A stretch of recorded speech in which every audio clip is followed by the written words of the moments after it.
قرآن کی ہدایت بھول گئے، سنت کی فضیلت بھول گئے۔ بڑے بڑے گناہ ہمارے سامنے آ جائے، بڑے بڑے خطرے ہمارے سامنے آ جائے، اس سے اتنا نہیں ڈرتے جتنا جادو ٹونے سے ڈرتے ہیں۔ بات صحیح ہے کہ نہیں؟ جادو، اثرات، جن، کسی کو جن دکھ جاتا ہے، کہا جاتا ہے کہ عقیدے کی بات ہے، جن اصلی حالت میں نہیں دیکھ سکتا، نہیں میں نے دیکھا ہے، تو گویا کہ اس کے اوپر ہم بہت زیادہ ڈر، بہت زیادہ خوف ہم کو ہوتا ہے۔ ٹھیک ہے، خوف ایک انسانی فطرت ہے، لیکن وہ خوف ہم اتنا زیادہ اپنے اوپر حاوی کر لیتے ہیں، اتنا ہم بھول جاتے ہیں اس خوف میں کہ یہ جو اللہ کی ہی مخلوق ہے، اس سے بچانے کی ذمہ داری بھی اللہ کی ہے، اس کے لیے اللہ کی پناہ طلب کرو۔ اللہ نے کہا کیا ان کے یہ کہنے سے کہ یہ اللہ پر ایمان لاتے ہیں، کیا ان کے کہنے سے کہ یہ مسلمان ہیں، ان کو یوں ہی چھوڑ دیا جائے گا جبکہ اللہ نے ان کو آزمایا ہی نہیں؟ کون سی آزمائش؟ 2 دن گھر میں کھانا نہیں پکا، تنگی ہے، شوہر صحیح سے کما نہیں سک رہے ہیں، حالات کیسے چل رہے ہیں آپ جانتے ہیں۔ یہ تو دنیاوی پریشانی غیر مسلمان کو بھی آ رہی ہے۔ کون سی پریشانی؟ جو سمیہ رضی اللہ تعالیٰ عنہ کو آئی، جو الگ الگ ہمارے امہات المومنین کو آئی، جو ام دہدہ رضی اللہ تعالیٰ عنہ کو آئی، جو تمام دین کے کام میں جب کوشش کرتے ہیں، جب تکالیف آئی تو پیچھے نہیں ہٹتے اور دین کا کام کرتے چلے جاتے ہیں، جب اللہ کی مدد۔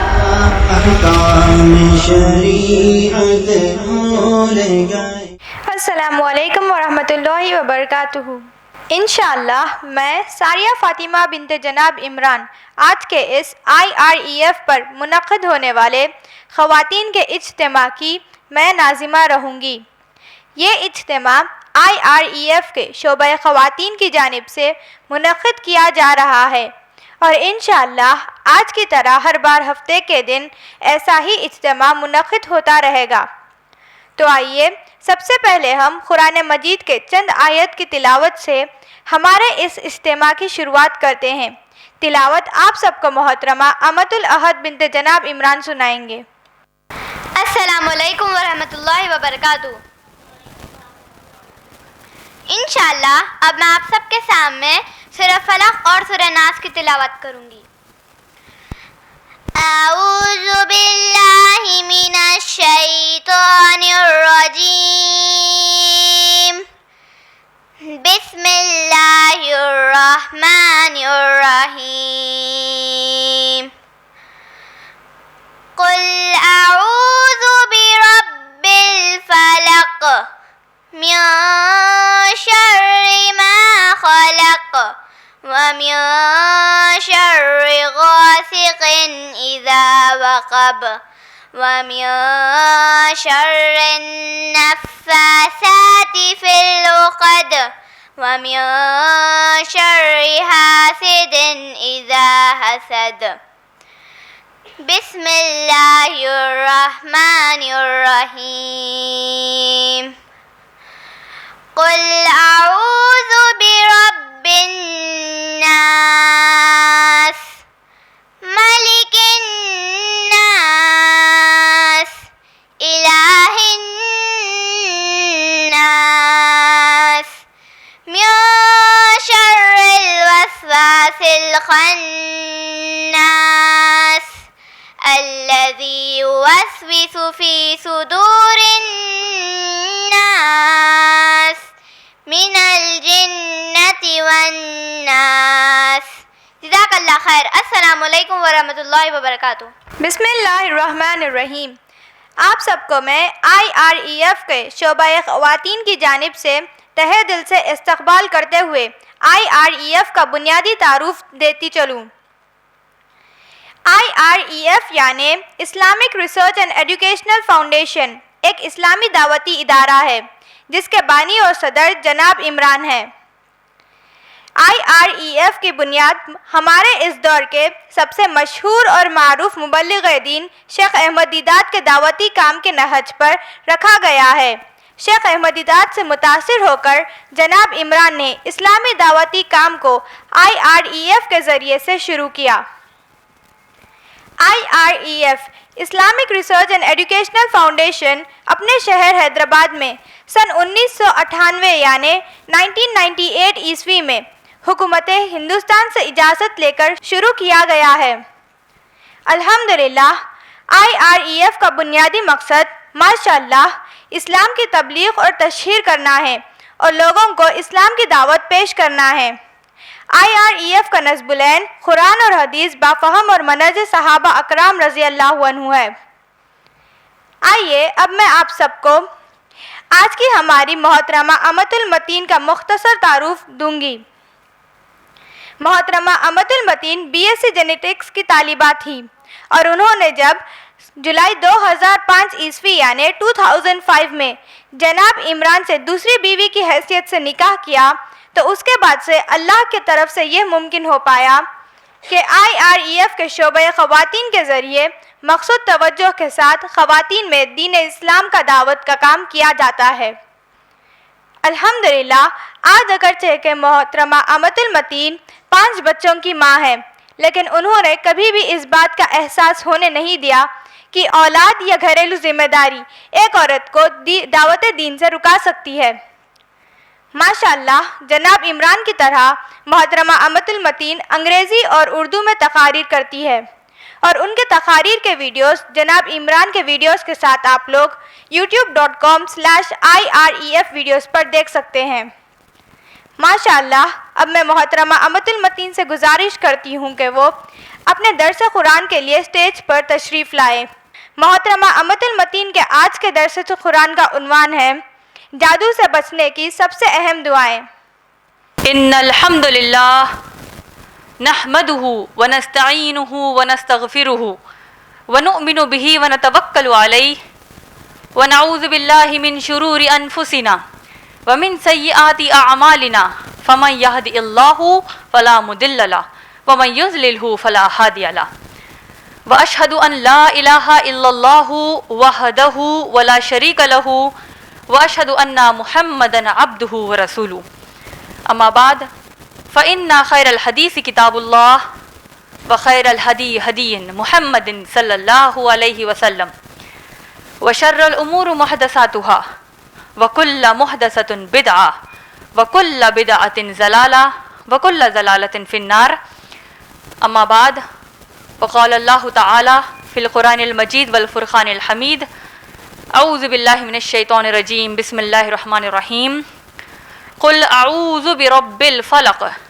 من شر ما خلق ومن شر غاسق اذا وقب ومن شر النفاثات في العقد ومن شر حاسد اذا حسد بسم اللہ الرحمن الرحیم قل اعوذ برب الناس ملک الناس الہ الناس من شر الوسواس الخناس الذی یوسوس فی صدور الناس من الجنۃ والناس بسم اللہ الرحمن الرحیم رب اشرح لی صدری ویسر لی امری واحلل عقدۃ من لسانی یفقہوا قولی اما بعد آج کی اس نشست کی ناظمہ کا، سامعات میں موجود بزرگوں کا اور میری بہنوں کا میں اسلامی طریقے سے استقبال کرتی ہوں۔ السلام علیکم ورحمۃ اللہ وبرکاتہ، جس کا معنی ہے آپ سب پر اللہ سبحانہ تعالیٰ کی سلامتی، رحمتیں اور برکتیں ہوں۔ میرے آج کے درس قرآن کا عنوان ہے جادو سے بچنے کے سب سے اہم دعائیں۔ سب سے پہلے میں اللہ سبحانہ تعالیٰ سے دعا کرنا چاہتی ہوں کہ اے اللہ سبحانہ تعالیٰ، میرے اس درس قرآن کے دوران اگر میری زبان سے کوئی ایسی بات نکل جائے جس سے اللہ آپ ناراض ہوتے ہیں تو اللہ مجھے معاف فرما دیجیے، اور سننے والوں پر اس کا رائی کے دانے کے برابر بھی اثر نہ چھوڑیے، اور اے اللہ سبحانہ تعالیٰ ہم سب کو ہماری موت تک اس قرآن سے جڑنے کی توفیق عطا فرمائیے، آمین یا رب العالمین۔ آج کا جو ہمارا درس قرآن کا عنوان ہے جادو سے بچنے کے سب سے اہم دعائیں، یہ عنوان قرآن کے 2 سوروں پر مبنی ہے۔ آپ لوگ ماشاءاللہ سمجھ ہی چکے ہوں گے جن 2 سوروں کی تلاوت سے میں نے اپنے درس قرآن کا آغاز کیا، سورہ فلق اور سورہ ناس۔ قرآن کا 113 نمبر والا سورہ، قرآن کا 114 نمبر والا سورہ، یہ 2 سورے ہیں۔ اور ماشاءاللہ خوشی کی بات ہم سب کے لیے اور ہمارے لیے ایک تدبر اور فکر کی بھی ایک بات ہمارے لیے یہ ہے کہ درس قرآن کی جو کڑی ہم نے پارہ اما جو آخری پارہ 30واں پارہ جو ہے قرآن کا، جو سورہ نبا، سورہ نمبر 78 سے ہم نے جو شروع کیا تھا، 78 سورہ نبا سے جو شروع کیا تھا، آج اس کی آخری کڑی ہے ماشاءاللہ۔ آج ماشاءاللہ ہم سورہ فلق، سورہ ناس کے ساتھ اس کو مکمل کریں گے۔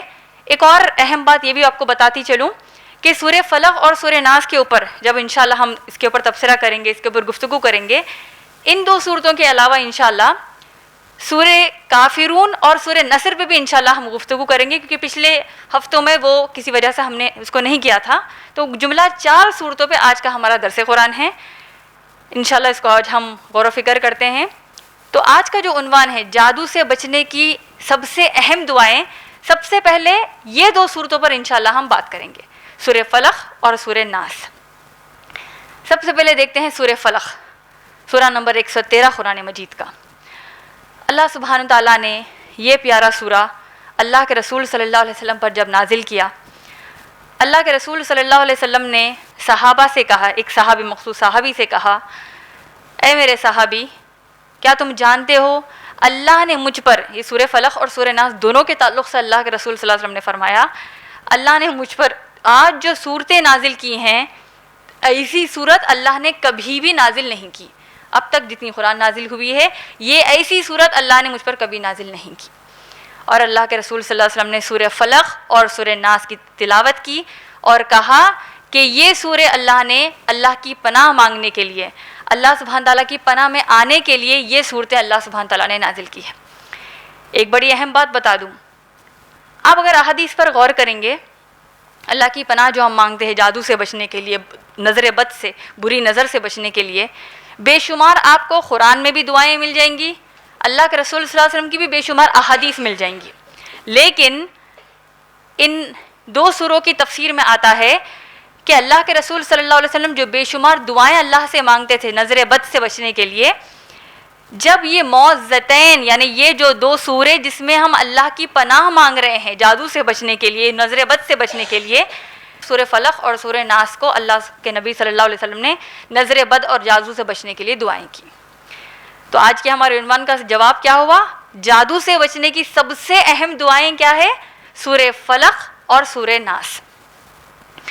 اب ایک ہم سب کے لیے سبق یہ ہے، ہم سب کے لیے ایک یاد دہانی یہ ہے، ہم سب کے لیے ایک فکر کرنے والی بات یہ ہے کہ اگرچہ یہ 2 بھی صورتیں ہم کو یاد ہیں، ہے کہ نہیں؟ ہر ایک کو ہم کو یاد ہے، سورہ فلق بھی یاد ہے، سورہ ناس بھی یاد ہے۔ موٹا سا مفہوم، اگرچہ پورے آیات کا مفہوم نہیں تو تھوڑے سے آیات کا مفہوم بھی ہم کو معلوم، مالک الناس، مالک جو ناس کا ہے، وسواس الخناس، یا فلق میں ایک آدھ آیت وسوسے کے تعلق سے ہے، شر کے تعلق سے ہے۔ اتنے معلومات ہو سکتے ہیں ایک عام مسلمان کو، مکمل طور پر ترجمے کو سمجھنا اس کو، کیونکہ ہم اس کتاب سے دور ہیں، اس کو سمجھ کر نہیں پڑھتے، سورہ فلق سورہ ناس کو بھی سمجھ کر نہیں پڑھتے۔ قرآن کی تو تلاوت بغیر سمجھے ہی ہم کر رہے ہیں، تلاوت کرنا اچھی چیز ہے لیکن عمل میں لانا ہدایت کے لیے نہیں پڑھ رہے ہیں اس کو۔ تو اسی طریقے سے سورہ فلق اور سورہ ناس کی اہمیت ہم کو سمجھ میں نہیں آ رہی کیونکہ ہم اس کو سمجھ کر نہیں پڑھ رہے ہیں۔ تو آئیے اس کی اہمیت کو سمجھنے کے لیے تھوڑا سمجھتے ہیں کہ اللہ نے ان سوروں میں کہا کیا ہے ہم سے۔ سب سے پہلے اگر آپ دیکھیں، اللہ سبحانہ تعالیٰ نے فرمایا، اعوذ باللہ من الشیطان الرجیم، بسم اللہ الرحمن الرحیم، قل اعوذ برب الفلق، کہہ دیجئے، یعنی اللہ ہم سب کو، اللہ کے رسول صلی اللہ علیہ وسلم کو کہہ رہے ہیں، ہم سب کو یہ اللہ کا حکم ہے، کہو میں پناہ مانگتی ہوں، اس رب کی پناہ مانگتی ہوں جو فلق کا رب ہے، فلق کے رب سے میں پناہ مانگتی ہوں۔ I seek protection from the Lord of the daybreak۔ فلق کس کو کہتے ہیں اس پر ہم بعد میں بات کریں گے۔ سب سے پہلے آج کے ہمارے درس قرآن میں جادو سے بچنے کی جو ہم اہم دعاؤں پہ بات کر رہے ہیں، اللہ کی پناہ کی جب ہم بات کر رہے ہیں، وہ پوری اس سورے کی جان اگر آپ دیکھیں گے، اس سورے کا جو نچوڑ ہے وہ دیکھیں گے، وہ اعوذ میں ہے۔ کیونکہ آپ تھوڑے ٹھنڈے دل سے ہم لوگ سمجھتے ہیں جب یہ جادو، اثرات، جن، شیاطین، اس کی بات آتی ہے، بڑے بڑے گناہ ہمارے سامنے آ جائے، بڑے بڑے خطرے ہمارے سامنے آ جائے، اس سے اتنا نہیں ڈرتے جتنا جادو تونے سے ڈرتے ہیں۔ بات صحیح ہے کہ نہیں؟ جادو، اثرات، جن، کسی کو جن دکھ جاتا ہے، کہا جاتا ہے کہ عقیدے کی بات ہے، جن اصلی حالت میں نہیں دیکھ سکتا، نہیں میں نے دیکھا ہے، تو گویا کہ اس کے اوپر ہم بہت زیادہ ڈر، بہت زیادہ خوف ہم کو ہوتا ہے. ٹھیک ہے، خوف ایک انسانی فطرت ہے، لیکن وہ خوف ہم اتنا زیادہ اپنے اوپر حاوی کر لیتے ہیں، اتنا ہم بھول جاتے ہیں اس خوف میں کہ یہ جو اللہ کی ہی مخلوق ہے، اس سے بچانے کی ذمہ داری بھی اللہ کی ہے. اس کے لیے اللہ کی پناہ طلب کرو. ایک چھوٹا وائرس، کامن کولڈ کا، زکام کا ایک چھوٹا وائرس آپ کو کتنا کام پر لگا دیتا ہے. آپ کی اولاد یا آپ کو زکام آ جائے، چھوٹی موٹی کوئی بیماری آ جائے، اتنا سا آپ کو دکھ بھی نہیں سکتا، وہ مائکروسکوپ میں دیکھنا پڑے گا، آپ بھی نہیں دیکھ سکتے ہو، آنکھ سے دیکھ ہی نہیں سکتے، وہ آپ کو کام پر لگا دیتا ہے. اس سے آپ خوف طاری آپ پر نہیں ہوتا، بس آپ دوا لے لیتے ہیں، ڈاکٹر جو احتیاط کہتا ہے وہ سن لیتے ہیں.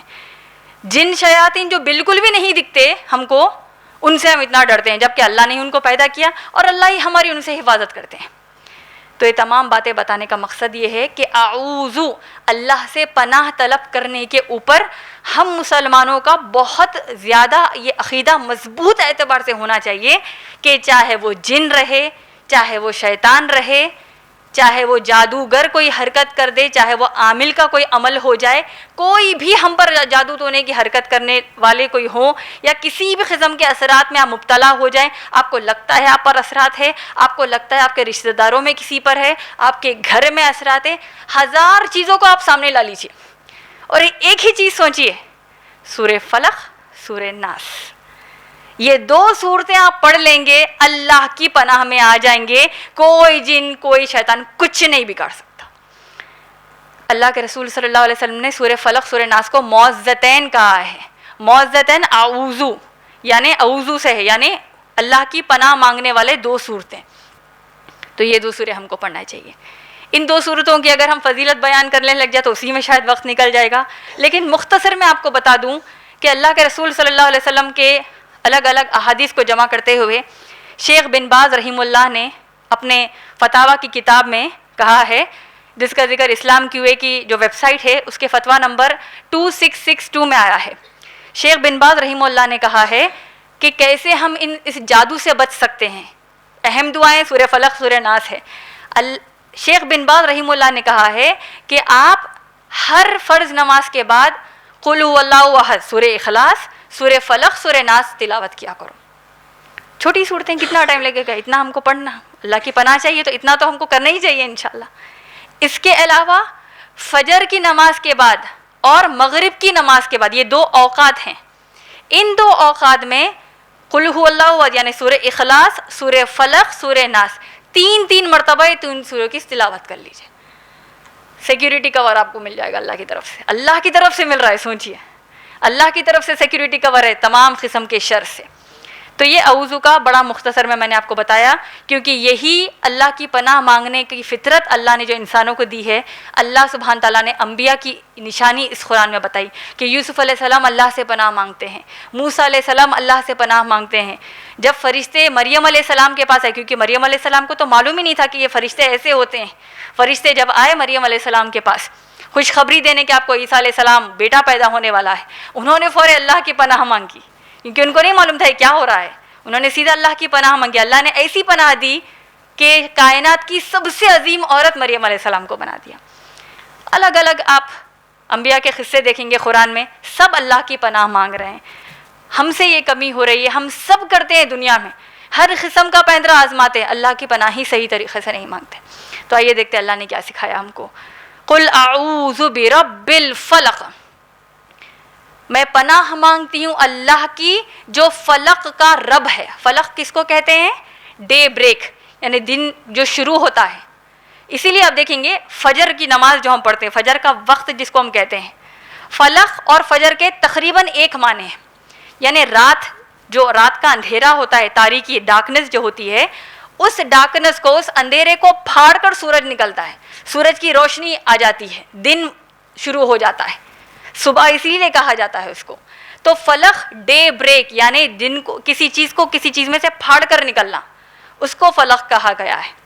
تو دیکھیے پورے جادو کے کام، اثرات، جن کے پورے گندے حرکتیں، یہ تمام چیزیں، سحر، یہ جو جادو ہے یہ رات کے اندھیرے میں چھپا ہوئے طریقے سے کیا جاتا ہے. تو ان تمام چیزوں کو پیدا کرنے والا جو رب اللہ ہے، جو فلق، جو صبح جس طرح اللہ پھاڑ دیتے ہیں، صبح جس طرح آ جاتی ہے ڈارکنیس کے بعد اللہ سبحانہ تعالیٰ کہہ رہے ہیں کہ فلق کے رب کی تم پناہ مانگو. جس نے رات پیدا کی، رات کا جو شر ہے وہ بھی تم کو اس سے دور کر دے گا، دن میں کوئی شر ہے تو اس کو بھی تم سے دور کر دے گا. میں پناہ مانگتی ہوں اس رب کی جو فلق کا رب ہے. کس چیز کی پناہ مانگ رہے ہیں؟ پہلی آیت میں یہ واضح نہیں ہوا ہے، بس آیا ہے کہ پناہ مانگو. قل اعوذ برب الفلق. کس چیز سے پناہ؟ من شر ما خلق. من شر ما خلق، ہر اس شر سے جو اللہ نے پیدا کیا ہے. آپ دیکھیں گے اللہ کے رسول صلی اللہ علیہ وسلم نے ہم کو دعا کیا سکھائی. چھوٹے چھوٹے بچے ماشاءاللہ جیسا اسکول میں ان کو یاد دلایا جاتا ہے، اعوذ بکلمات اللہ التامات من شر ما خلق. میں اللہ کے کلمات کا ذکر کرتے ہوئے اللہ سے پناہ مانگتا ہوں ہر قسم کے شر سے جو اللہ نے پیدا کیا ہے. تو اس آیت میں ویسے ہی دیکھیے من شر ما خلق، ہر قسم کے شر سے اللہ سے میں پناہ مانگتا ہوں، اللہ سے پناہ مانگتی ہوں. تو شر کوئی بھی شکل میں ہو سکتا ہے، آگے اس کے اوپر خلاصہ ہوگا. من شر النفاسات، قل اعوذ برب الفلق من شر ما خلق. اب آ رہا ہے دیکھیے ومن شر غاسق اذا وقب. دوسری آیت میں شر، ہر قسم کے شر کو اللہ نے بتایا. تیسری آیت میں اب اللہ سبحانہ تعالیٰ مخصوص قسم کا شر کی بات کر رہے ہیں. اس شر کی بات اللہ کر رہے ہیں، اس شر سے پناہ مانگنے کی اللہ بات کر رہے ہیں جو رات کی تاریکی، رات کے اندھیرے میں پھیلتا ہے. ابھی جیسے میں نے بتایا جادوگر، جو ان کا جو جادو ہوتا ہے، اثرات جو ہوتے ہیں، جنات کے جو برے اعمال ہوتے ہیں، یہ سب اندھیرے میں ہوتے ہیں. یہ بڑے ڈرپوک ہوتے ہیں، ہم ان سے ڈرتے ہیں، الٹا یہ ہم سے ڈرتے ہیں. یہ ہمارا چھپا دشمن، یہ اتنا ڈرتا ہے ہم سے کہ ہمارے سامنے نہیں آتا، اور ہم اس سے الٹا ڈر رہے ہیں، کیونکہ جو ہم سے ڈر رہے ہیں ہم اس سے ہی ڈر رہے ہیں. تو یہ تمام رات میں جو کام کر رہے ہیں، رات میں جو شیاطین پھیلتے ہیں، اس کے تعلق سے حدیث کیا ہے؟ اللہ کے رسول صلی اللہ علیہ وسلم نے فرمایا، افسوس یہ ہے کہ ہو سکتا ہے ہمارے یہاں اس کو زیادہ عمل میں نہیں لاتے. اللہ کے رسول صلی اللہ علیہ وسلم نے فرمایا، صحیح بخاری کی حدیث ہے، کہ جب مغرب کا وقت آ جائے تو تم اپنے گھر کے کھڑکیوں کو، دروازوں کو بند کر لو، اپنے بچوں کو اپنے قریب کر لو، کیونکہ یہ وہ وقت ہے جب شیاطین پھیلتے ہیں اس دنیا میں. اور جب ایک عرصہ گزر جائے، ایک آدھ گھنٹہ نکل جائے، تو پھر اپنے بچوں کو تم کھلا چھوڑ سکتے ہو. تو ہمارے گھروں میں کتنا عام ہے، دیکھیے مغرب کا وقت آئے جائے، ہم کو کیا لینا دینا، کھڑکیاں کھلے رہیں گے، دروازے کھلے رہیں گے، تو شیطان کی انٹری ایگزٹ چلتے رہے گی. پھر ہم پریشان ہوتے ہیں، گھر پہ مصیبت آتی ہے. تو گانے بجانے، ڈانس، میوزک، ہر قسم کی گندگی میں تو ہم الگ الگ طریقے سے آ ہی رہے ہیں. یہ ایک ایڈڈ، یا یہی اس کی وجہ سے سب مصیبتیں آ رہی ہیں. تو یہ ان چیزوں پر ہم کو عمل کرنا چاہیے. اللہ نے کیا فرمایا؟ قل اعوذ برب الفلق من شر ما خلق ومن شر غاسق اذا وقب. رات کی تاریکی، رات کا جو اندھیرا ہے، اس میں جو شر ہے، اس سے اللہ کی حفاظت مانگتے ہیں. ومن شر النفاسات فی العقد، چوتھی آیت. اور کس چیز کی پناہ مانگ رہے اللہ سے؟ گاٹھ باندھ کر پھونکنے والیوں کے شر سے بچائے.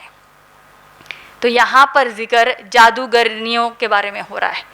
وہ عورتیں جو جادو کرتی ہیں ان کا ذکر اللہ نے قرآن میں کیا ہے.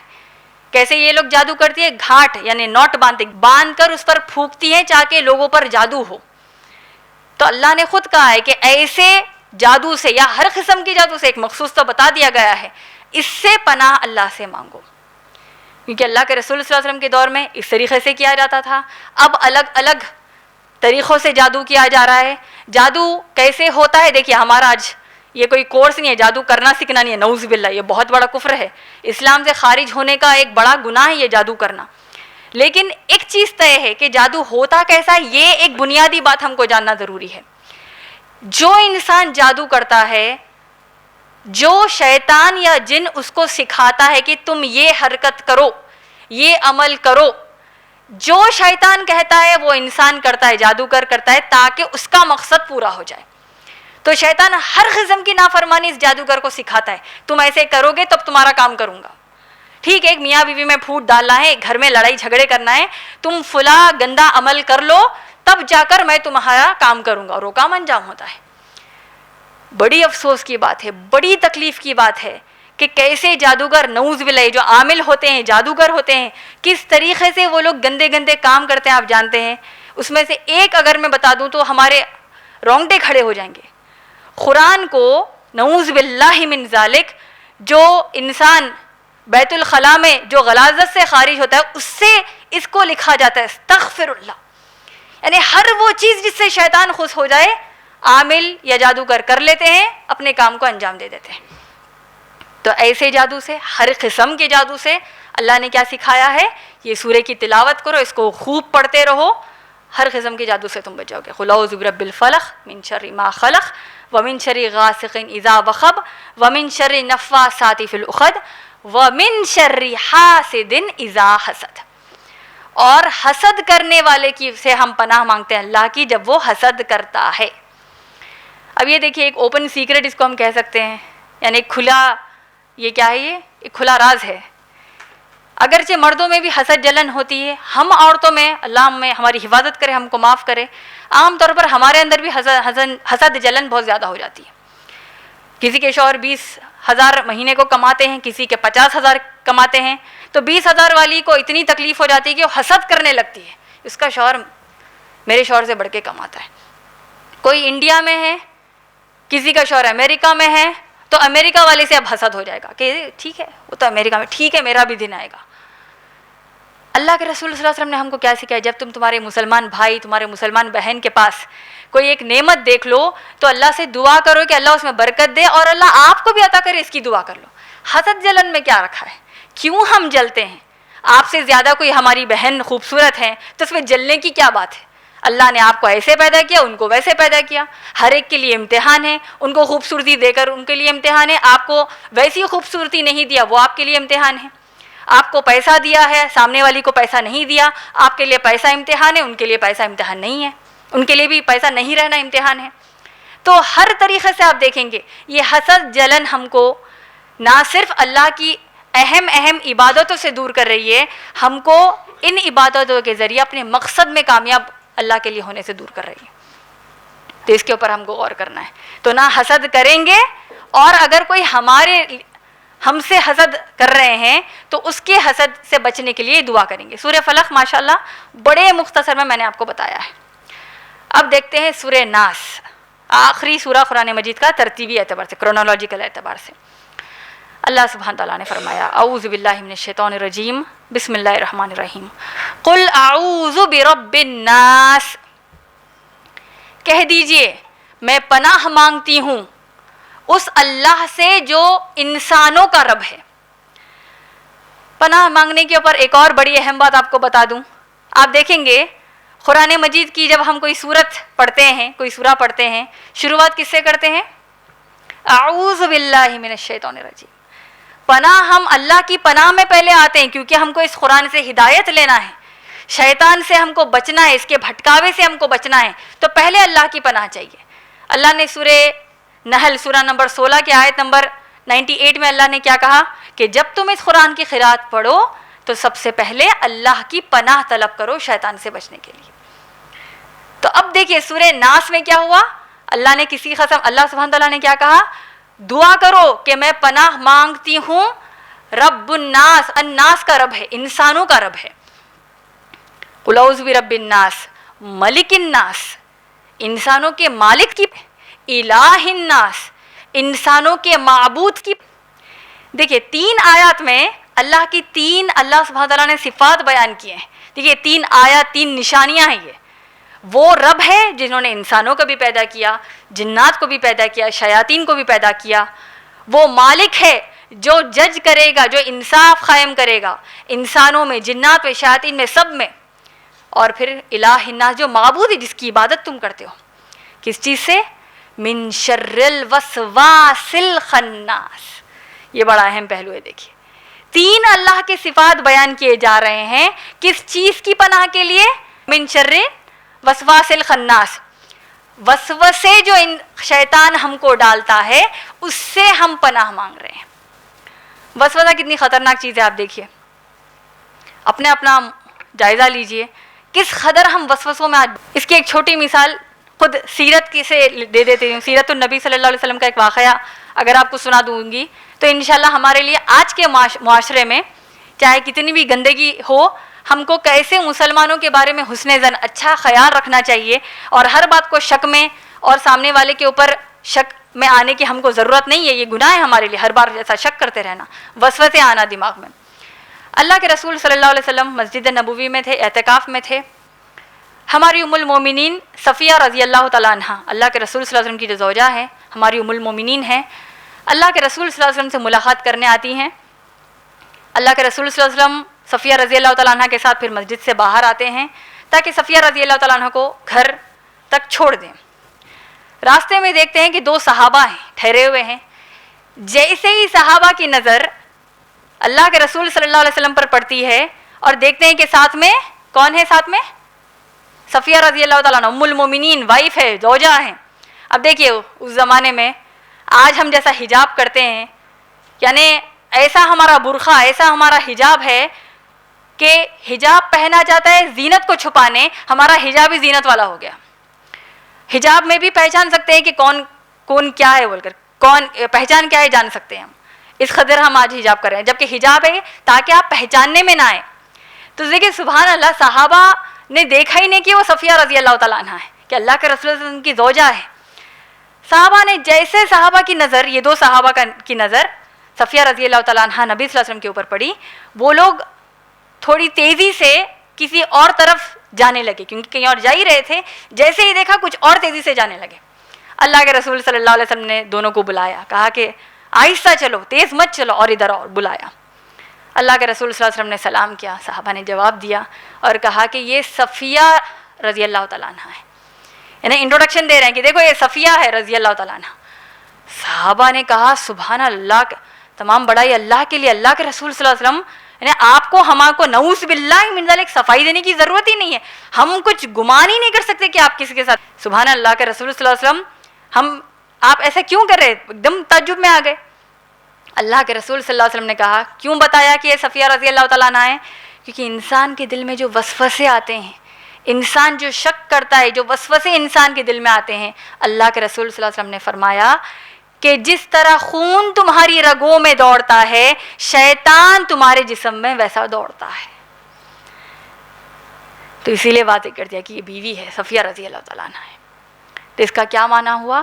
آج ہم کو ایک معنوں میں، آج ہم کہتے تو ہیں کہ ہم بہت بزی ہیں، لیکن ہمارے پاس فرصت اتنی زیادہ ہے دوسروں کی برائی کرنے کے لیے، دوسروں کے بارے میں سوچنے کے لیے.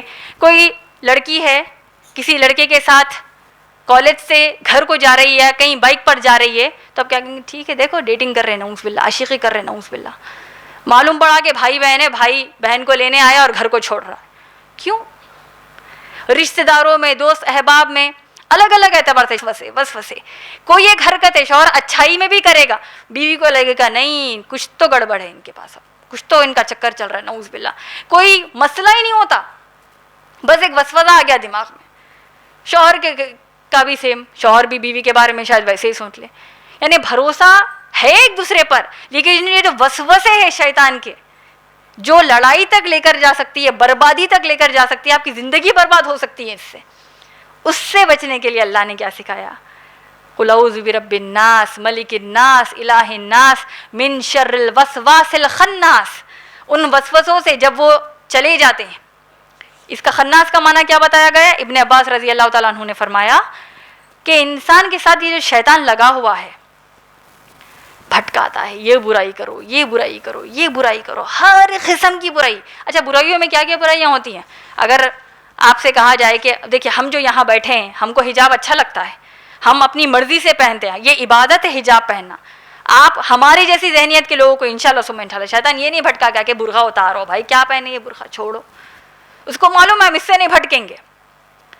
اگر ہم نمازی ہے، آپ کو یہ نہیں بھٹکا گیا کہ کیوں پڑھتے ہو نماز، کیونکہ ہمارا ایک لگاؤ ہے نماز کے ساتھ. دین کے کام میں کوشش، ہمارے پاس ایک جھجک ہے کہ میں دین کا کام کرنا تو جا رہی ہوں، کیسے کروں؟ شیطان بھٹکائے گا. کیسے کرتے؟ خود پہلے قابل بنو، خود کے کمزوریاں تو دیکھو، کیسے کرو گے دین کا کام؟ وسوسے. ٹھیک ہے میں تو قابل ہی ہوں، میں دین کا کام نہیں کرتی.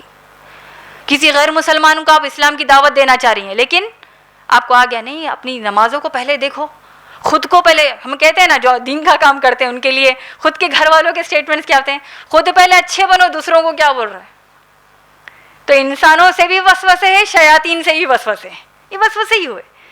وسوسے کیا ہے؟ وہ چیز اگر آپ اس کو ایک دم موٹے معنوں میں لیں، جس کی وجہ سے سامنے والے کے بارے میں آپ کے دل میں برائی آتی ہے، خود کو کوئی نیک کام کرنے میں آپ پیچھے ہٹتے ہیں. وسوسے ہو گئے، ایول وسپرز. قل اعوذ برب الناس ملک الناس الہ الناس من شر الوسواس الخناس الذی یوسوس فی صدور الناس، ان وسوسوں سے جو انسان کے دلوں میں یہ شیاطین ڈالتے ہیں، من الجنت والناس، جنات میں سے اور انسانوں میں سے. جیسا اللہ کے رسول صلی اللہ علیہ وسلم نے کہا تم کوئی ایسا شخص نہیں لیکن اس کے ساتھ ایک ساتھی ہے اس کو بھٹکانے کے لیے، اس کا شیطان، اس کا جن اس کو بھٹکاتے رہتا ہے، شیطانہ ہے. اللہ کے رسول صلی اللہ علیہ وسلم سے پوچھا گیا، عائشہ رضی اللہ تعالیٰ عنہا نے پوچھا اے اللہ کے رسول صلی اللہ علیہ وسلم کیا آپ کے ساتھ بھی ہے؟ اللہ کے رسول صلی اللہ علیہ وسلم نے کہا کہ ہاں ہے، میں نے اس کو مسلمان بنا دیا، اب مجھے اچھائی کی طرف وہ بلاتا ہے. تفسیر ابن کثیر میں آیا ہے.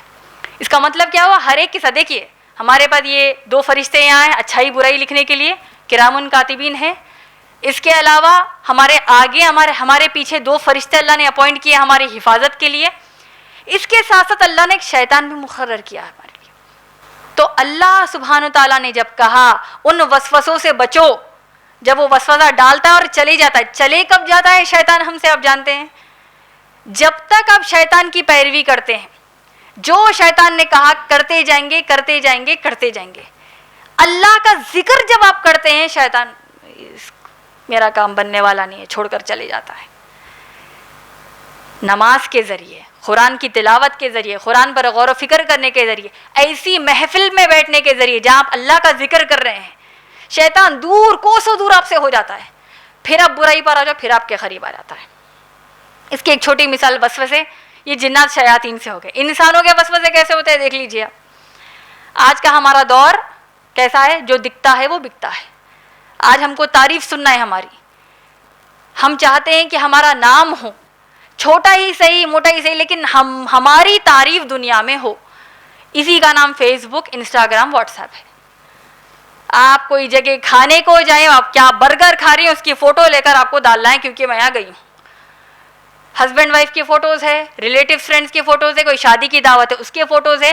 آپ کو بتانا ہے کہ دیکھو میں نے اتنا وزن، اتنا بھاری، میں نے اتنا مہنگا، میں نے جو غرارہ یا جو بھی پہنا ہے، بہت بھاری کپڑے میں نے پہنے ہیں، اتنا پیارا میک اپ کیا، بال کو میں نے کلر کروایا. تو اب یہ فوٹو آپ کو، سیلفیز آپ کو ڈالنا ہے فیس بک پر. فرض کریے آپ ماشاءاللہ نہیں ڈالتی، گناہ ہے، بہت بڑا گناہ، آپ نہیں ڈالتی. ایک دیکھیے وسوسے کی مثال دے رہی ہوں، انسان کیسے وسوسے ڈالتے ہیں. آپ کی دوست نے فوٹوز ڈال دی، وہ ہمیشہ ڈالتی رہتی ہے، آپ اس کو سمجھاتے رہتے ہیں لیکن وہ ڈالتے رہتی ہے. ایک ایسا ٹائم آ جاتا ہے، ایک ایسا وقت آ جاتا ہے کیونکہ آپ اس سے دور ہو رہے ہیں، یہ جو برائی کرنے والی دوست ہے یہ آپ پر حاوی ہوتی ہے. ارے کیا بھائی تم پرسوں ایک شادی میں گئی تھی، کتنے پیارے فوٹوز تم نے اپنے فون سے لیا، فیس بک پر کیوں نہیں ڈالتی؟ واٹس ایپ پر ڈال دو. ایسا کیا ہے، میں کسی کو شیئر نہیں کروں گی، میں خالی اپنے ایک دوست کو دکھا دوں گی، میں خالی تم کو ہی دکھاؤں گی. پورے پرائیویٹ سیٹنگس ہوتی، کیوں نہیں دکھاتے؟ دیکھیے بات لمبی کرنے کے بجائے میں یہی بتانا چاہتی ہوں کہ اس طریقے سے آپ کے دوست احباب، آپ کے رشتہ دار برائی کرنے کے لیے وسوسے ڈالتے ہیں، یہاں تک کہ اب آپ چلو ایک بار ڈالنے میں کیا جاتا ہے، ڈال دیتے ہیں. گناہی تصور نہیں ہے. ماں باپ کو یہ فکر ہی نہیں کہ اولاد اپنی بے حجاب تصویریں آپ فیس بک، انسٹاگرام، واٹس ایپ پر ڈال رہی ہیں. تو یہ وسوسے انسانوں سے ایسے آتے ہیں، جنات شیاطین سے تو اس طریقے سے آ گئے. تو اس تمام وسوسوں سے بچنے کے لیے، نظر بد سے بچنے کے لیے، بری نظر سے بچنے کے لیے، جادو ٹونے سے بچنے کے لیے، ہر قسم کی برائی سے بچنے کے لیے اللہ کے رسول صلی اللہ علیہ وسلم نے جب یہ 2 سورے نازل ہوئے، معوذتین، اللہ سے پناہ مانگنے والی جو 2 سورے نازل ہوئے، اس کو تلاوت کرتے، اس سے مدد اللہ کی لیتے. اور اب آپ دیکھیے اس کو ایک پرسکرپشن کی طرح لیجیے. ڈاکٹر پرسکرپشن دیتا ہے، اس کو فالو کرتے ہیں کہ نہیں؟ یا اپنے حساب سے کھاتے ہیں؟ ڈاکٹر نے 500 mg کہا کہ نہیں 50 بھی چلے گی بول کر 50 کی نہیں لیتے آپ. ڈاکٹر کی پوری ریسپیکٹ ہے. یہ اللہ کا ٹریٹمنٹ ہے، اللہ نے علاج، اس کو اللہ نے علاج کہا ہے، یہ شفا ہے مومنوں کے لیے. اس سے علاج ہم کو لینا ہے تاکہ ہماری زندگی اللہ کو راضی کرنے میں نکل جائے انشاءاللہ. تو یہ سورہ فلق، سورہ ناس ہو گیا. اب آتے ہیں سورہ کافرون کے اوپر. سورہ کافرون 109 نمبر والا سورہ ہے. اس سورہ کو ہم اس کو بھی یاد کرتے ہیں، قل یا ایھا الکافرون. اس کی بھی ہم نے کئی بار تلاوت کی، اس کا ترجمہ بھی پڑھ لیا. اس کا تو ترجمہ ذرا آسان بھی ہے ہمارے لیے، لیکن اس کا شان نزول کیا ہے یہ ذرا جاننا ضروری ہے. اور اس میں ہمارے رسول صلی اللہ علیہ وسلم کی سیرت کا ایک بڑا اہم پہلو ہم کو جاننا ہے. اب دیکھیے یہ قرآن جب اللہ کے رسول صلی اللہ علیہ وسلم پر نازل ہو رہا تھا، سب سے پہلے اسلام قبول کس نے کیا اللہ کے رسول صلی اللہ علیہ وسلم کے ہاتھ پر؟ سب سے پہلے کس نے کلمہ پڑھا؟ محمد صلی اللہ علیہ وسلم کے ہاتھ پر، محمد صلی اللہ علیہ وسلم پر جب قرآن نازل ہونا شروع ہوئی، سب سے پہلے اسلام کس نے قبول کیا؟ خدیجہ رضی اللہ تعالیٰ عنہ، ماشاءاللہ ام المومنین ہماری خدیجہ رضی اللہ تعالیٰ عنہ نے اسلام قبول کیا، ابو بکر صدیق رضی اللہ تعالیٰ عنہ نے اسلام قبول کیا، بلال رضی اللہ تعالیٰ عنہ نے اسلام قبول کیا. تو یہ کیا ہو گئے؟ اولون، شروعات کے جو مسلمان ہیں، ان کی سب سے زیادہ اہمیت ہے اسلام میں، انہوں نے اسلام قبول کیا. آپ دیکھیے جیسے ہی قرآن نازل ہوئی، اللہ کے رسول صلی اللہ علیہ وسلم نے کہا لا الہ الا اللہ محمد رسول اللہ، نہیں ہے کوئی معبود. یہ جو تم 360 مورتیاں کعبے کے اندر رکھ کر عبادت کرتے ہو، تم لوگ اس کی پوجا کرتے ہو. کفار مکہ دیکھیے آپ، کعبے کے اندر اللہ کے رسول صلی اللہ علیہ وسلم کے قرآن نزول قرآن سے پہلے 360 آئیڈل، 360 آئیڈلس، 360 مورتیاں کعبے کے اندر رکھے ہوئے تھے. آپ جانتے ہیں سال میں تقریباً 365 دن روز ایک مورتی کی پوجا، ایک بارش کے لیے، ایک پیسوں کے لیے، اس طریقے سے. ہمارے ہندوستان میں بھی آپ دیکھ لیجیے 33 کروڑ گاڈس اینڈ گاڈیسز، دیوی دیوتاؤں کی پوجا ہوتی ہے. اس زمانے میں اس طرح مورتیوں کی پوجا ہوتی تھی. اللہ کے رسول صلی اللہ علیہ وسلم جیسے ہی قرآن نے، دیکھیے ایک چیز چلتی آ رہی ہے آج بھی. دیکھیے آپ، ہم مسلمان الگ الگ بدعتوں میں ملوث ہے، الگ الگ گناہوں میں ملوث ہے. اچانک ایک فلو آ رہا ہے، آپ ٹھہر کے کہ نہیں اللہ نے یہ قرآن میں کہا، حدیث میں آیا ہے، تو آپ کو جھٹکا لگے گا، کیونکہ ایک پورا فلو چلتے. آپ کو کہا جا رہا ہے کہ نہیں بھائی فلو کے ساتھ چلتے جاؤ، جو چیز چل رہی ہے چلنے دو، حجاب نکل رہا ہے نکلنے دو، داڑھی بھائی نکالتے ہیں نکالنے دو، ناچ گانا ہوتا ہے ہونے دو، قرآن سے دور ہوتے ہیں ہونے دو. الگ الگ قسم کی گندگیوں میں آج ہم ہیں. غیر مسلمان آلریڈی ہم کو اتنے سارے تانے مار رہے ہیں کہ دیکھو یہ دہشت گردی کا مذہب ہے، نعوذ باللہ، تب تم اس پہ حجاب کرو گی، اب ہمارے بھائی داڑھی رکھیں گے. ایک فلو میں چلتے رہو خالی. کیوں؟ تم ایک دم نہیں کہہ سکتے کہ یہ سب چیزیں حرام ہیں. تمہارا ہی مذاق اڑایا جائے گا، تمہارا ہی قتل کیا جائے گا. اب اس کو آپ اللہ کے رسول صلی اللہ علیہ وسلم کا وہ جو وقت ہے جہاں پر اللہ کے رسول صلی اللہ علیہ وسلم پر سب سے پہلی مرتبہ قرآن نازل ہوئی، اور وقتاً فوقتاً جیسے جیسے قرآن نازل ہوتی گئی، کفار مکہ سے کہا کہ تم عبادت مت کرو ان مورتیوں کی، تم ایک اللہ کی عبادت کرو، اللہ کے ساتھ کسی کو شریک مت کرو. کیسی مخالفت آئی آپ جانتے ہیں، کیسی مخالفت آئی. بلال رضی اللہ تعالیٰ عنہ کو کیسے تکلیفیں دی آپ جانتے ہیں. سمیہ رضی اللہ تعالیٰ عنہ کو اتنی تکلیفیں دی کہ وہ تو شہید ہی ہو گئی. ایک اور صحابی ہے جن کا نام زنیرہ رضی اللہ تعالیٰ عنہ ہے، ان کو تکلیفیں دی گئی، یہاں تک کہ وہ اندھی ہو گئی تھی. الگ الگ دیکھیے خدیجہ رضی اللہ تعالیٰ عنہ 3 سال کا سوشل بائیکاٹ کیا نبی صلی اللہ علیہ وسلم اور تمام اس وقت کے مسلمان ہمارے صحابہ صحابیات کا.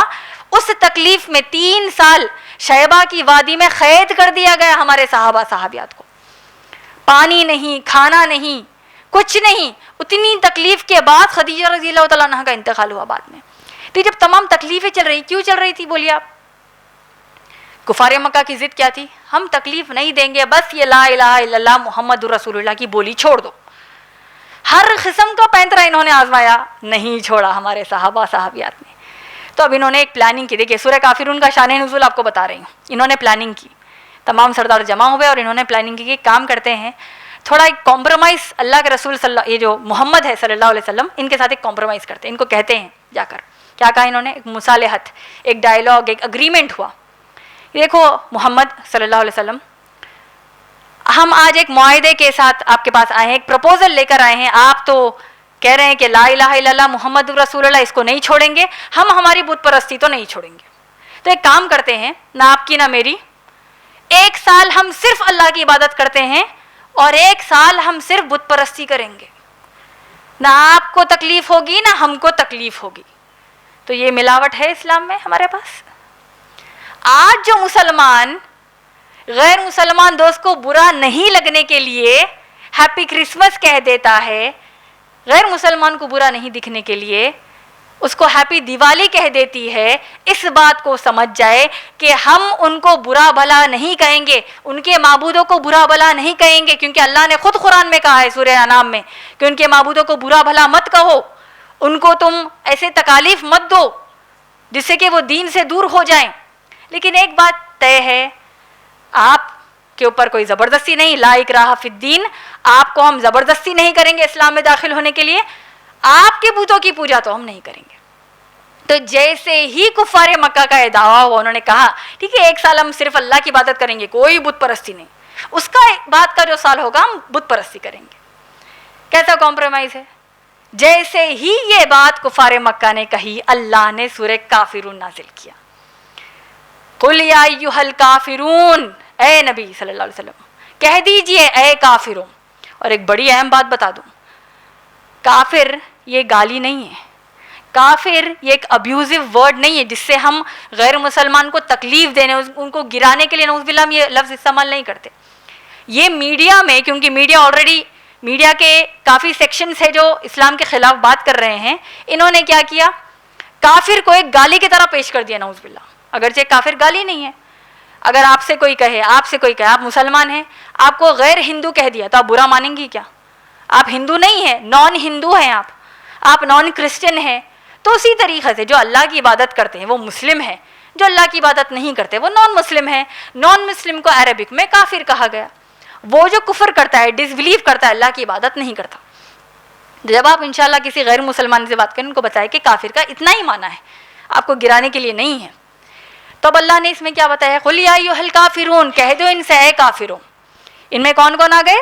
اس میں مشرک آ گئے، یعنی وہ جو اللہ کے ساتھ شرک کرتے ہیں، بت پرستی کرتے ہیں. عیسائی آ گئے جو عیسیٰ علیہ السلام کو اللہ کا جنا ہوا بیٹا کہتے ہیں نعوذ باللہ. یہودی آ گئے، یہ لوگ عزیر علیہ السلام کو اللہ کا بیٹا کہتے ہیں نعوذ باللہ، اللہ کی عبادت نہیں کرتے. تمام لوگ آ گئے، اس میں کافر آ گئے. قل یا ایھا الکافرون، کیا اعلان کرنے کے لیے کہا اللہ کے رسول صلی اللہ سبحانہ تعالیٰ نے؟ لا اعبد ما تعبدون، میں اس کی عبادت نہیں کرتا جس کی تم کرتے ہو.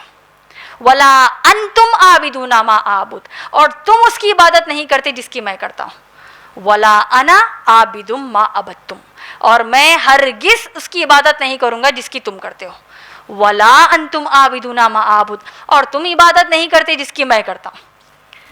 لکم دینکم ولی دین، تمہارے لیے تمہارا دین ہے، میرے لیے میرا دین ہے. اللہ نے قرآن کی ایک اور آیت میں کہا کہ جب آپ ان غیر مسلمانوں کو اسلام کی دعوت دے دو، آج کیا ہو رہا ہے، دعوت ہی نہیں دے رہے، کہہ رہے کہ لکم دینکم ولی دین، ان کے لیے ان کا دین، ہمارے لیے ہمارا دین. پہلے دعوت دو تو صحیح، بتاؤ ان کو اللہ نے قرآن میں کیا کیا. زبردستی ہے ہی نہیں اسلام میں، چاہے میڈیا کچھ بھی کہہ لے، اسلام میں زبردستی ہے ہی نہیں. ہمارا کام اچھے انداز سے ان کو اس قرآن کی طرف دعوت دینا ہے، کیونکہ یہی اللہ کے نبی صلی اللہ علیہ وسلم کی سیرت ہے. دعوت دیں گے، پھر بھی وہ لوگ نہیں مانتے تو ان سے کہہ دیں گے ہم کیا کہا اللہ نے قرآن میں، کہ آپ کے لیے آپ کے اعمال ہے، ہمارے لیے ہمارے اعمال ہے. ہم آپ کے اعمال سے ہم بری ہیں، آپ ہمارے اعمال سے بری ہیں. تو پہلے دعوت پہنچاؤ، اس کے بعد یہ جملے ادا کرو. تو یہ سورہ کافرون ہو گیا. سورہ کافرون کی بہت بڑی فضیلت ہے، ان میں کی ایک یہ فضیلت ہے، اللہ کے رسول صلی اللہ علیہ وسلم اس سورہ کافرون کی تلاوت فجر کے جو 2 سنت ہوتے ہیں اس کی پہلی رکعت میں اس کو کیا کرتے، اکثر کیا کرتے. اسی طریقے سے مغرب کی جو سنت ہوتی اس میں اس کی تلاوت کرتے. طواف کے بعد کی جو نماز ہوتی ہے اس میں اس کی تلاوت کرتے. رات کو سوتے وقت اس کی تلاوت کرتے. تو اتنی بڑی عظیم صورت ہے یہ ماشاءاللہ، کیونکہ یہ رد کیا جا رہا ہے. ٹھیک ہے ہم آپ پر زبردستی نہیں کریں گے، لیکن ہم اللہ کی ہی عبادت کریں گے. یہ سورہ کافرون ہو گیا. آخری سورہ جو آج کے ہماری نشست کا ہے وہ ہے سورۃ النصر. نصر مدد کو کہتے ہیں، اللہ کی مخصوص مدد کو کہتے ہیں.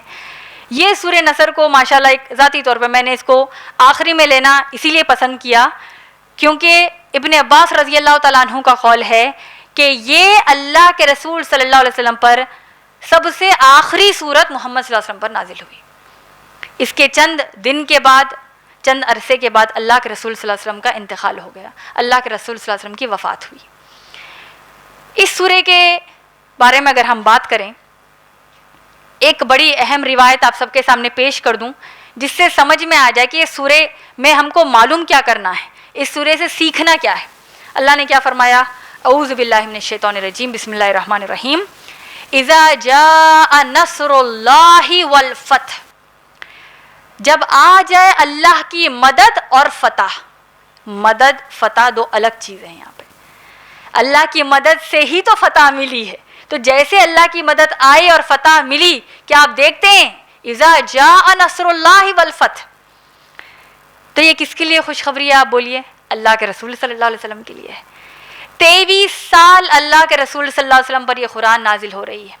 مکی زندگی کو آپ دیکھ لیجئے, مدنی زندگی کو آپ دیکھ لیجئے, کیسے کیسے تکالیف اللہ کے رسول صلی اللہ علیہ وسلم کے اوپر سے گزرے, کیسے کیسے اٹیکس انہوں نے کیے ہیں.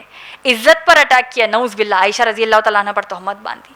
اللہ کے رسول صلی اللہ علیہ وسلم کا نعوذ باللہ جادوگر کہا, استغفر اللہ, کہا کہ یہ مجنون ہے, استغفر اللہ من. الگ الگ القاب سے پکارا اللہ کے رسول صلی اللہ علیہ وسلم کو. ایسے تکالیف تھی, مالی اعتبار سے تکالیف تھی. اسی طریقے سے مسلمانوں میں پھوٹ ڈالنے کے بے شمار منافقوں نے جو کوششیں کی, غیر مسلمانوں نے اس وقت جو کوششیں کی, ان تمام چیزوں کی تکلیف کو اللہ کے رسول صلی اللہ علیہ وسلم برداشت کرتے اور ایک ہی چیز کہتے, اے اللہ ہماری مدد کریے. سبحان اللہ. دیکھیے اللہ کے رسول صلی اللہ علیہ وسلم نے کیا کہا, تم اللہ سے ایسے مدد طلب کرو, چاہے تمہارے جوتے کی جو رسی, جو جوتے کی جو ڈوری ہوتی ہے اس کے وہ بھی اگر تم کو چاہیے تو اللہ سے مانگو. ترمذی شریف کی حدیث. اللہ کے رسول صلی اللہ علیہ وسلم کس قدر اللہ سے محبت کرتے, کس قدر اللہ سے مدد طلب کرتے, آپ جانتے ہیں. اللہ کے رسول صلی اللہ علیہ وسلم نے کہا, اے میرے اللہ, مجھے پلک جھپکنے کی دیر تک کے لیے بھی اپنے حال پر اکیلے مت چھوڑیے. دیکھیے کتنا پیارا انداز ہے دعا کا. اے اللہ, پلک جھپکنے کی دیر کے لیے بھی مجھے میرے حال پر مت چھوڑیے, ہمیشہ میری مدد کرتے رہیے. آج ہم بڑے خود مختار, بڑے سیلف کیا کہنا چاہیے انڈیپینڈنٹ قسم کے, سب ہم اپنے بلبوتے پر آج کر رہے ہیں. نعوذ باللہ, کوئی نہیں کر سکتا, ہماری اتنی اوقات ہے ہی نہیں. ہم اللہ کی ایک مخلوق ہے جو اللہ کے حکم کے بغیر ہم ہل ہی نہیں سکتے. ہمارے جسم کا ایک ایٹم بھی نہیں ہل سکتا اللہ کی مرضی کے بغیر, اور ہم بڑے بڑے تیر مارنے کی بات کر رہے ہیں. تو اللہ سے مدد کیسے؟ دعاؤں کے ذریعے, ہر طریقے سے اللہ کی مدد طلب کریں. اگر آپ غور کریں اس سورہ نصر میں اللہ نے جب کہا اذا جاء نصر اللہ, اللہ کی جب مدد آئی, تو آپ دیکھیے سورہ بقرہ کی آیت نمبر 214 میں اللہ سبحانہ تعالیٰ نے کیا کہا. یہ ایک سوال ہم سب کے لیے, اس کو بہت اچھے سے اپنے ذہنوں میں ہم کو بٹھانا ہے. ہمارا دعویٰ کیا ہے؟ دیکھیے ماشاءاللہ مسلمان پیدا ہوئے, نمازیں پڑھ لیں گے, ایک آدھ بار قرآن پڑھ لیں گے, جنت ہماری ہے. ایک عام بہت بڑی غلط فہمی ہمارے دلوں میں ہے. کیوں غلط فہمی؟ آپ جانتے ہیں. اس غلط فہمی کو اللہ نے اس آیت میں دور کیا. اللہ نے کہا, کیا ان کے یہ کہنے سے کہ یہ اللہ پر ایمان لاتے ہیں, کیا ان کے کہنے سے کہ یہ مسلمان ہیں, ان کو یوں ہی چھوڑ دیا جائے گا جبکہ اللہ نے ان کو آزمایا ہی نہیں؟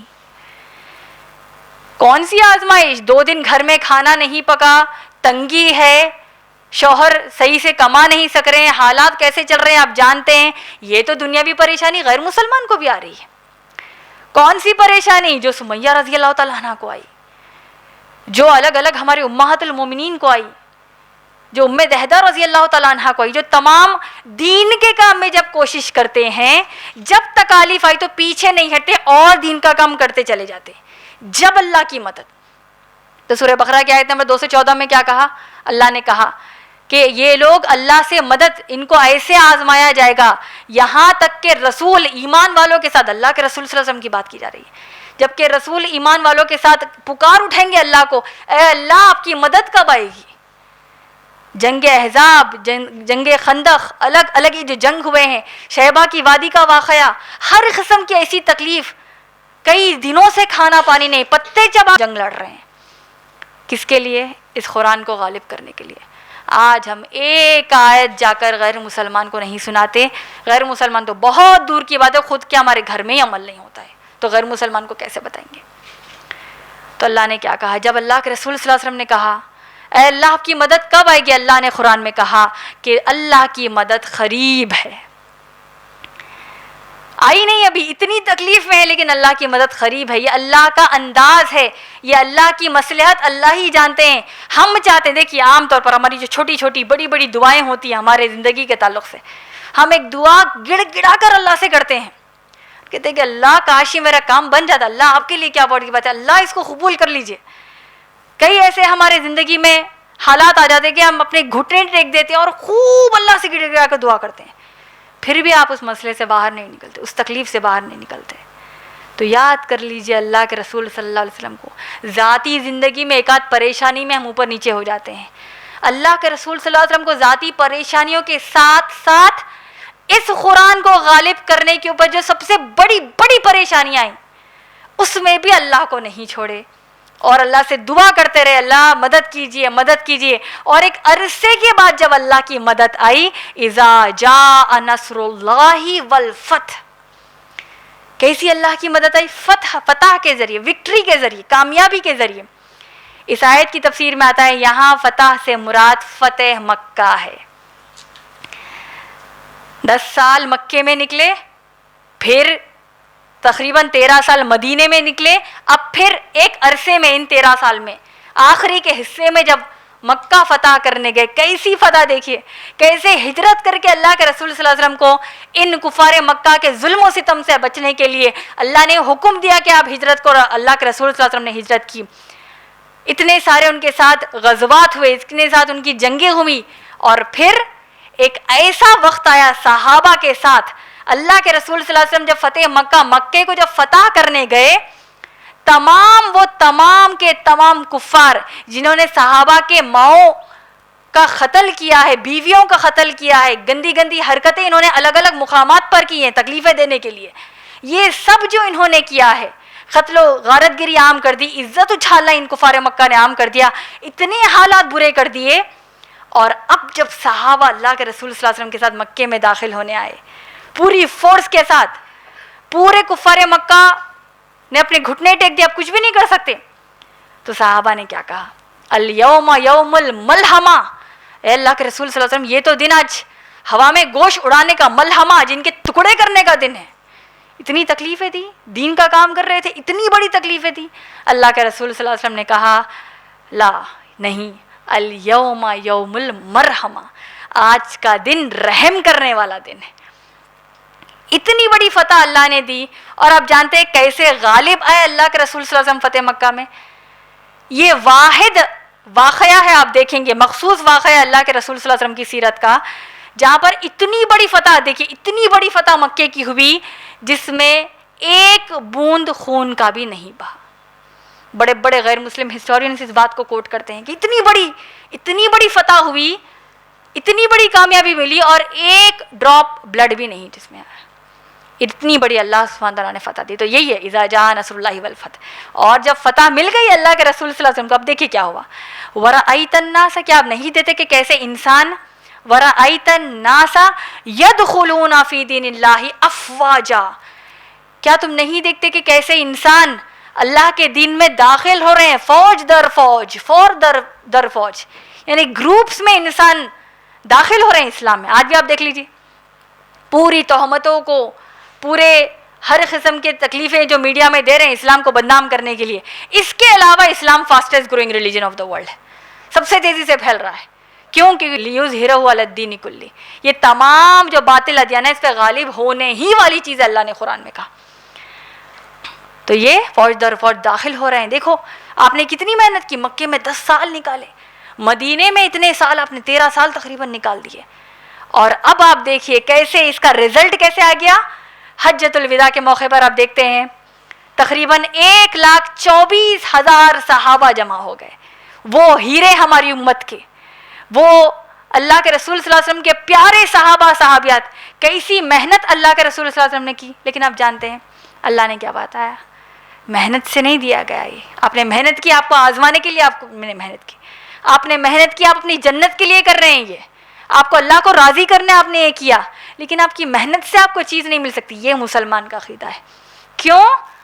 اذا جاء نصر اللہ والفتح ورأیت الناس یدخلون فی دین اللہ افواجا, ایسے لوگ آ رہے ہیں آپ کے بلاوے پر نہیں, اللہ کی مدد نصر اللہ کی وجہ سے آ رہے ہیں.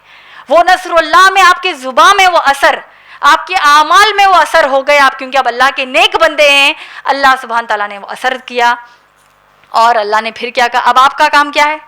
جب آپ دیکھتے ہیں کہ دین میں اتنی بڑی فوج در فوج لوگ آ رہے ہیں, داخل ہو رہے ہیں, آپ نے اتنی محنت کی, فسبح, پھر تم اللہ کی تسبیح بیان کرو, بحمدی, اور اللہ کی خوب حمد و ثنا بیان کرو, بربک واستغفر, اور خوب اللہ سے توبہ کرو, انہ کان توابا, بے شک اللہ خوب توبہ کو قبول کرنے والے ہیں.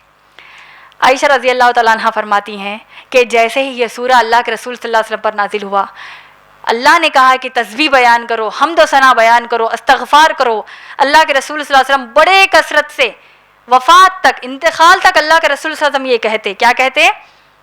سبحان اللہ و بحمدہ استغفر اللہ و اتوب الیہ. بہت زیادہ کثرت سے اس کو پڑھتے.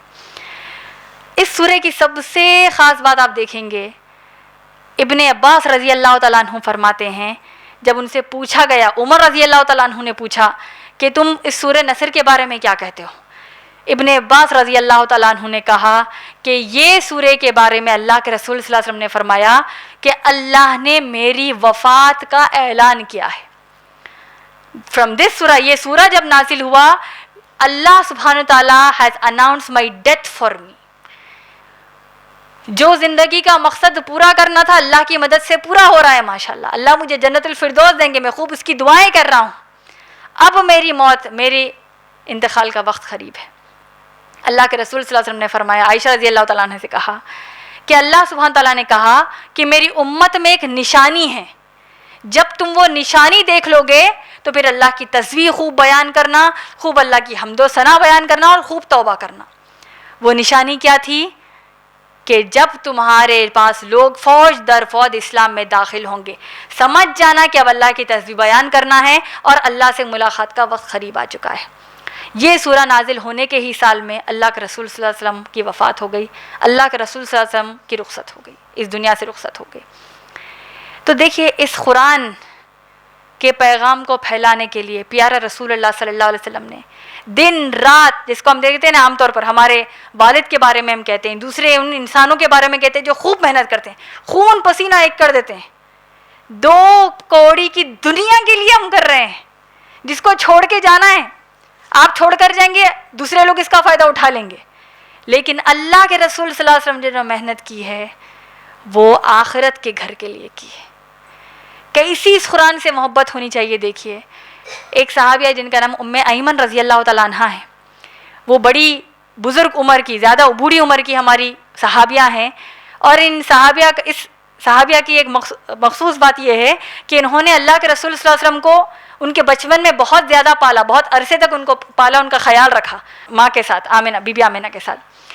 تو اللہ کے رسول صلی اللہ علیہ وسلم کا جب انتقال ہوا اور ابو بکر و عمر رضی اللہ تعالیٰ عنہما ام ایمن رضی اللہ تعالیٰ عنہ سے آ کر ملے، کیونکہ اتنا زیادہ وہ اٹیچ تھے اللہ کے رسول صلی اللہ علیہ وسلم سے، آ کر مزاج پرسی کی، پوچھا کیسے ہیں آپ ام ایمن رضی اللہ تعالیٰ عنہ.